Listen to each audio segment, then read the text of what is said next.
लक्ष्मीकांत पढ़ लेना, बिल्कुल पढ़ लेना।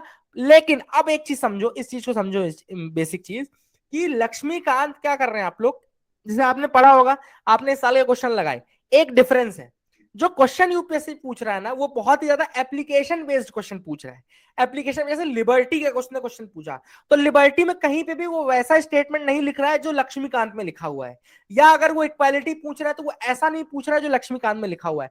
तो आपको एक चीज समझनी, सिंपल सी एक बात समझनी है कि पॉलिटी भले आप लक्ष्मीकांत से पढ़ें, लेकिन दो किताबें हैं जो मैंने बताई थी आपको, एनसीईआरटी की किताब, NCERT class 11th, class 10th और क्लास 9th, क्लास 9th के सेकंड पार्ट, क्लास 10th का और क्लास 11th का, ये आपको एनसीईआरटी पढ़ना है, ठीक है ना।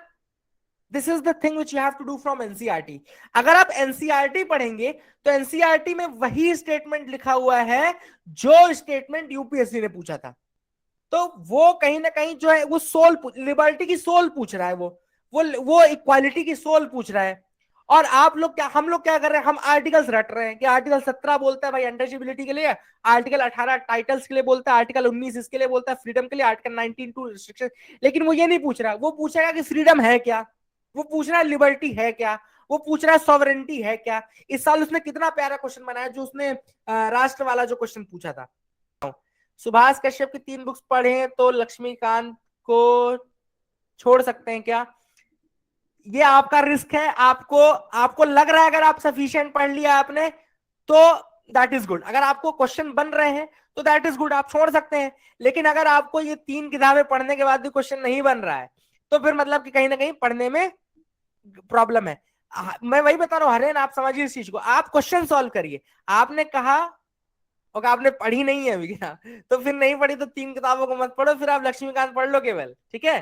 टाइम वेस्ट मत करो। सुभाष कश्यप की कोई किताब मैंने नहीं पढ़ी है पर मेरा सिलेक्शन हुआ है, ठीक है, so you can leave that book. Subhash Kashyap की किताब, एक बेयर एक्ट की किताब आती है सुभाष कश्यप की, जरूर आती है, बेयर एक्ट की किताब आती है जिसमें उसने आर्टिकल बहुत अच्छे से लिख दिए हैं सारे, है ना। तो कॉन्स्टिट्यूशन ऑफ इंडिया करके आती है, तो वो किताब आप अपने नॉलेज के लिए रख सकते हैं कि आपने आर्टिकल खोला तुरंत आपने लिख लिया, उसको ऐड कर दिया, तो that book is sufficient for that. I think आप लोग रख सकते हैं जरूर वो किताब, सुभाष कश्यप की किताब जो ये बोल रहे हैं। इन्होंने 3 बोली है, मैं आपको बता रहा हूँ, सिर्फ एक कॉन्स्टिट्यूशन ऑफ इंडिया करके किताब आती है जिसमें उसके आर्टिकल्स लिखे हैं, बेयर एक्ट के नाम से आती है, बेयर एक्ट मतलब कि सिंपल उसमें आर्टिकल्स लिखे, तो वो आप जरूर ले लीजिएगा, उसको आप कर लीजिए।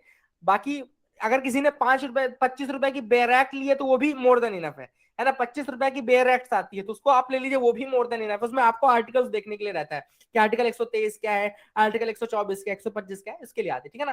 तो ये आप ले सकते। तो मैं कुल मिलाकर बताऊं कि ये अब नेक्स्ट वीक जब